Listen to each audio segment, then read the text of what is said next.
আগেই রিটায়ার হয়েছেন, অবসরপ্রাপ্ত হয়েছেন। তার মুখ থেকে ভগবানের কিছু কথা, সৎসঙ্গের কিছু কথা তার মুখ থেকে শোনার জন্য, বলার জন্য অনুরোধ করছি উমাপদ বাবু।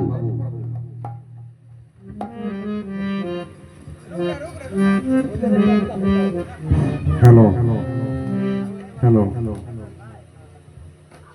हेलो हेलो आदरणीय भक्तमंडली मायेरा আমি আপনাদের কাছে ধর্ম আলোচনা কিছু করব।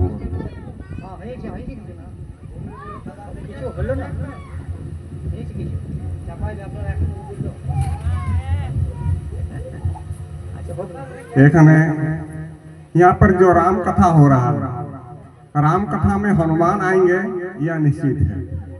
हनुमान जो है एक प्रकार से बोल सकते हैं, हनुमान जो है एक प्रकार का भगवान ही बोल सकते हैं।